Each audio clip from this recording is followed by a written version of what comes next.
कहते हैं बिना प्रेम पावे नहीं चे करोड़ समाधि ला। और इस प्यार को जागृत करने के लिए, इस प्यार को आप परमात्मा के प्रति बढ़ाने के लिए आपका जो ट्रीटमेंट चल रहा है, ये सारा जो उपचार है परमात्मा में प्यार बढ़ाने का। जितना भी प्यार आपका भगवान में बढ़ जाएगा, उसके बाद आपको संसार में उस मालिक के अतिरिक्त कोई नजर नहीं आएगा। और वो मालिक कैसा है, कौन है, उसको नहीं जानते। इसलिए परमात्मा ने यही कहा है कि मम संत मुझे जान मेरा ही स्वरूपम। मेरे संत को मेरा ही रूप मान लेना, मैं मुझे ही मान लेना। जैसे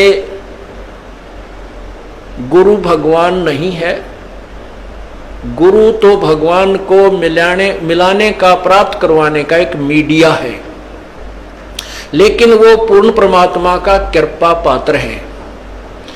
उसको परमात्मा को पाने के लिए हमारे को गुरु जी को भगवान मानना पड़ेगा। और भगवान मान के वो रिहर्सल करनी है, हमने वो प्रैक्टिकल करना है कि जब हम पूर्ण परमात्मा के सामना होगा कहीं वहां कोई गलती ना बन जावे। यही जो गलतियां हो लें अपनी सुधारना, और फिर अंत में ये पक्के हो जावा कि यह गलती फिर आगे नहीं होनी चाहिए। अब जैसे आप शरीर छोड़ोगे, जो भक्ति नहीं कर रहे उनके साथ तो वह बिरान माटी होगी, यम के दूध देखते कालजा पाटेगा उनका।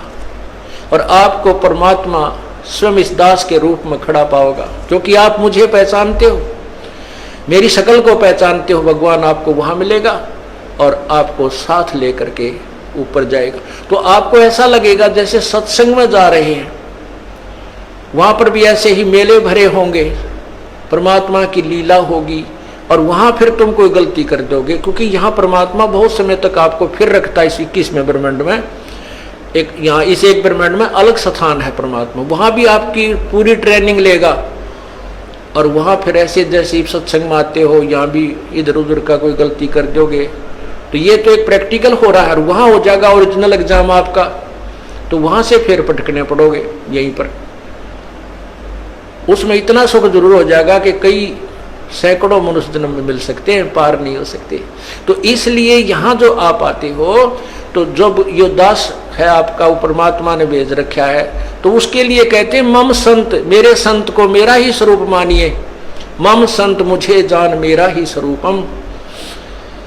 अब जैसे परमात्मा गुरु के बिना नहीं मिले, और कहते हैं गुरु जी भगवान है। परमात्मा खुद कहते हैं गुरु मानुष कर जानते ते नरकिए अंधे, होवे दुखी संसार में आगे यम के फंदे। अब गुरु गोविंद कर जानियो, गुरु जी को भगवान मान कर चलियो, और रहियो शब्द समाए, वचन में, वचन के अंदर चलना, उसके आज्ञा का पालन करते रहना।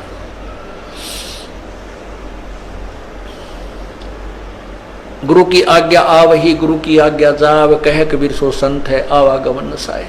तो यहां हमने जैसे एक मैथमेटिक्स के अंदर गणित में एक प्रश्न आता है ब्याज का, तो उसमें मूलधन निकालना होता है, और मूलधन निकालने के लिए पहले हमने दर कैलकुलेट करनी पड़ती है।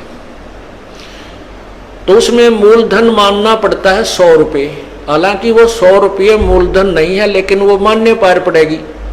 वो करोड़ों की अमाउंट का जो मूलधन, वास्तविक जो धन है हमारा, वो 100 रुपये मूलधन मान कर ही हम उसको प्राप्त कर सकते हैं, और कोई तरीका नहीं। तो उसमें मान लीजिए मूलधन 100 रुपये, 100 रुपये मूलधन मानकर फिर हमको उसको ओरिजिनल मूलधन को प्राप्त कर लेंगे जो करोड़ों की संख्या में है।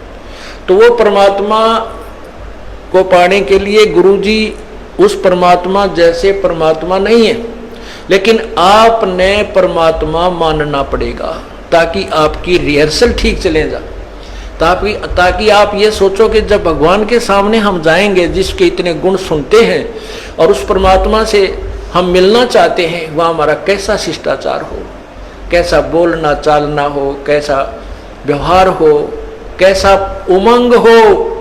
अगरीब कबीर साहब आपके सामने आ जाए, आपने इतना गुण सुन रखा है, तो एक दूसरे के ऊपर का पड़ के उनके चरणों ने छुआ है, और मतलब नु सोचा जानो मेरी बारी कब आवे, अशिष्टाचार नहीं, एक दूसरे के ऊपर नहीं गिरना, मतलब एक दूसरे से आगे पहुंचने की होड़ लगे, और नहीं तो दूर से नोडी ठाठा के देखें वह खड़े भगवान, वह खड़े भगवान।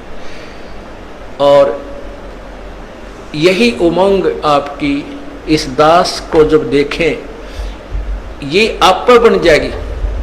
ये ज्ञान ऐसा है कि आपको फिर कुछ भी दिखाई नहीं देगा, ये दास दिखाई देगा, और तब आपका प्रेम परमात्मा में दृढ़ बन जाएगा। आपकी यहाँ जो भी है, ठीक है, संतान संपत्ति जो भी है वो आपको अस्थायी नजर आएगी, और हम यहाँ अपना कर्तव्य करने आए हैं, ये भी पूरा करना है। तो इस प्रकार जैसे हम माता पिता की, जैसे बच्चों की परवरिश करते हैं माता पिता बचपन से, कितने प्यारे लगते हैं छोटे छोटे बच्चे, और उनको अब आप वो भूखे रह जाते हैं, बच्चों को उत्तम आहार कराते हैं, उत्तम अच्छे कपड़े पहनाते हैं, और जब वो बड़े हो जाते हैं, ब्याह शादियां हो जाती हैं, तो माता पिता उनसे उतना ही प्यार चाहते हैं जितना वो बचपन में दिया करते थे। अब हम उतना प्यार उनको नहीं दे पाते, ये भी हम पाप कमा लेते हैं। बूढ़े आदमी ने कुछ नहीं चाहिए, सारे शौक खत्म हो जाते हैं उसके बुढ़ापे में, और हमारे भक्त बीड़ी शराब मांस तम्बाकू को मुँह त्याग देते हैं तो बिल्कुल नहीं छूते, वो केवल प्यार के भूखे होते हैं। बुजुर्ग आदमी को, माता पिता को, दादा दादी को, बाहर से आते हो या सुबह उठते हो, सत्साहेब बोले, और प्यार ते नो बाहर से भी आते हो, चाहे आपका किसा मूड ऑफ है, अपने माता पिता से कहे माँ ठीक हो, पिताजी ठीक हो, उनका आड़े गदगद आत्मा हो जाती है, और पिताजी बोले छोरा मुँह चुड़ाओ करनो चल पड़े, तो उसकी दूना रोना बढ़ जाता है। तो पुण्यात्मा, हमने अपने बुजुर्गों की हृदय से सेवा करनी है, बुराइयों से बचाना है, हुक्का नहीं पिलाना उनको, शराब नहीं पिलानी, चाहे मरे चाहे जीवे, प्यार दो, अच्छा भोजन कराओ, अच्छे कपड़े पहनाओ, प्यार से रखो। तो इसी प्रकार हमने हर कर्तव्य को पूरा करते हुए हम तभी हंस बनेंगे, तभी हम संत बनेंगे, भक्त बनेंगे, जब हम हर प्राणी के प्रति उतना ही प्यार रखेंगे। और वो प्यार सबके एक से द्वेष बनाए रखें घर में, तो प्यार कैसे रहेगा, भगवान में भी ना रहे वो। तो इसलिए हमने धीरे धीरे सब में नॉर्मल प्यार बढ़ाना है, और विशेष प्यार परमात्मा में रखना है। जो पति भरता पति से राती, आन पुरुष नहीं भावे, बसे पी हर में सुरत प्रीतम में, ऐसे ध्यान लगावे।